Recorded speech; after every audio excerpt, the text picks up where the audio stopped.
Ever freeze up in a conversation? In the next 8 minutes, we'll give you 6 new, powerful phrases to talk about your day, so you sound more professional and never have to freeze again. Talk English Podcast. English podcast for learning English. Hey everyone, and welcome back to the Talk English Podcast, the place where we make learning English not just easy, but a natural and exciting part of your daily life.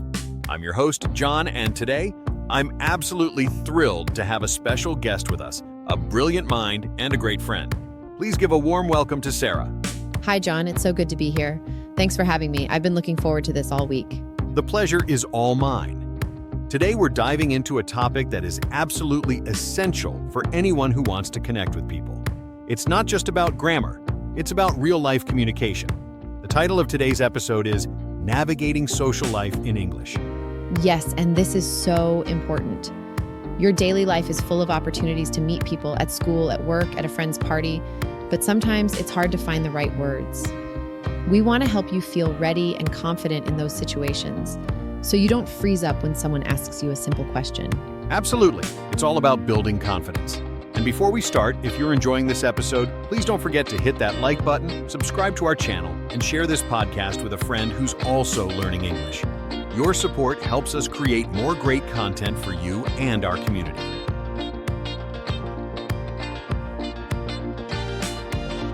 So, Sarah, let's get into it. The first step in any social life is making plans.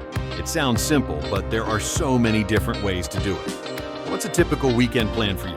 Walk us through it. Well, my weekend is usually pretty busy, but in a good way. It often starts with a message from a friend on a Friday afternoon. They might say, "Hey, what are you up to tonight?" That's a very casual, spontaneous way of making plans. If I'm free, I might reply with a few options. I might say, "Not much, you?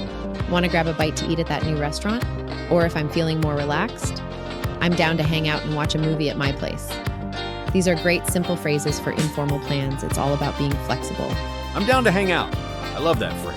It's a very natural, simple way to say I agree.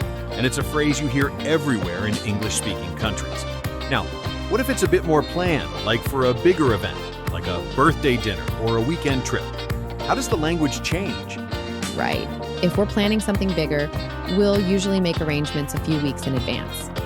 The language is a little more structured. We might create a group chat and start with a question like, "What's a good time for everyone?"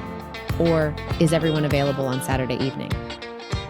We also often confirm the details closer to the date. You might send a message that says, "Just confirming, is dinner at 7 p.m. at the new Italian place?" Or, "Are we still on for our trip this weekend?" This shows you are reliable. See, these are all things you can describe in English. You can say, "I'm making plans with my friends," or "I'm confirming the arrangements." Very simple, but it tells a detailed story about your social life. And a quick question for all our listeners. What are your plans for this weekend? Are they spontaneous, or did you have to make arrangements in advance? Let us know in the comments below. We love to see your answers. They help us understand what you need most. That's a perfect question. It helps people practice what they've just learned, and it gives them a reason to use these new words in a real context.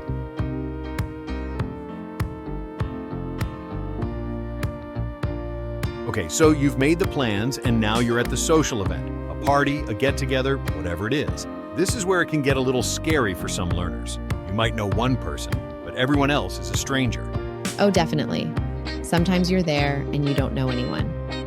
That's when you have to break the ice and start a conversation. My favorite way is to simply walk up to someone who looks friendly and say, "Hi, I'm Sarah. How do you know the host?"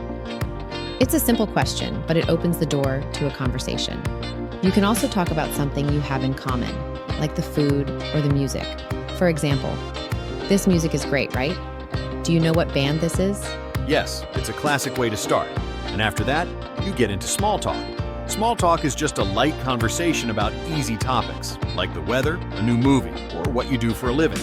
It's not about deep conversations. It's about being friendly and making a connection. People who are good at this are often called social butterflies. They move easily from one group to another and seem to know everyone. They just naturally have a way of putting people at ease. It's a great term. But sometimes you run into an awkward silence where nobody has anything to say. Don't panic. This is completely normal. You can simply say, so, what have you been up to lately? Or, have you seen any good movies recently? It's a way to keep the conversation going and show you're still interested. That's excellent advice.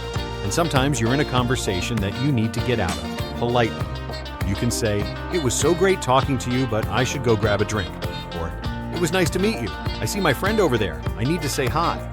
These are polite ways to exit a conversation without being rude. By the way, if you find social situations challenging, you should definitely watch our video on the 50-50 myth in relationships, mutual responsibility. It's all about how communication is a shared effort and how you can work together to build strong connections. It's so true, John. Both people have to put in the effort. And for all our listeners, if you find this helpful, remember to leave a comment and tell us what you think. It really helps us out. Also, don't forget to subscribe if you haven't already.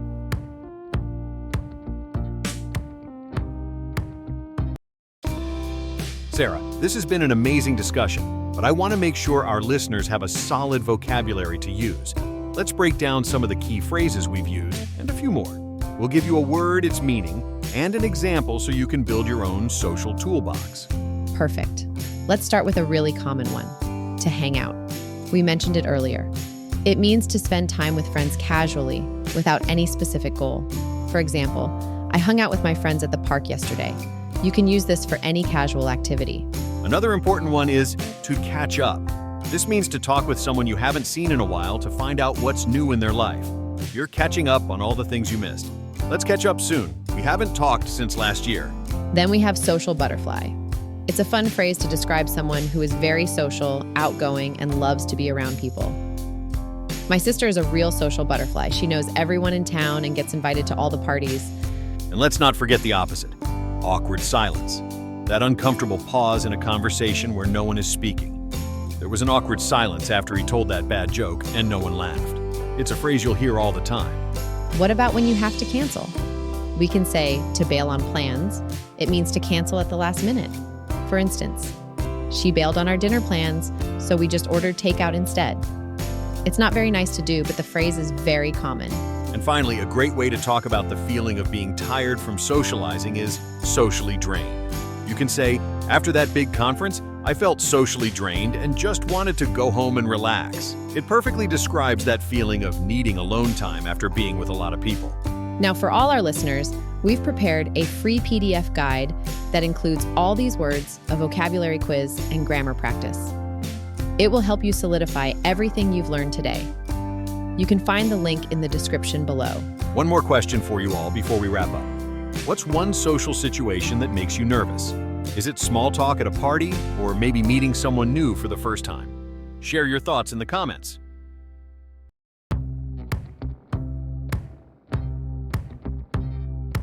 Sarah, this has been so incredibly helpful.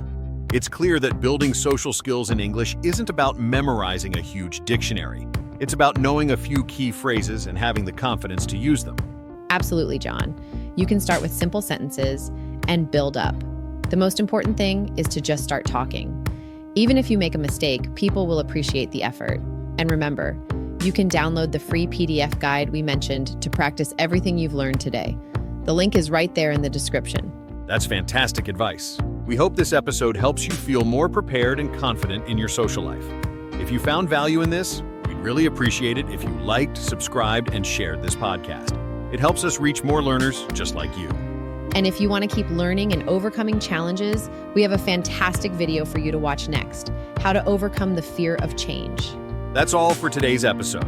Keep practicing, keep speaking, and remember, your daily life is your best classroom. We'll see you next time on the Talk English podcast. Bye, everyone.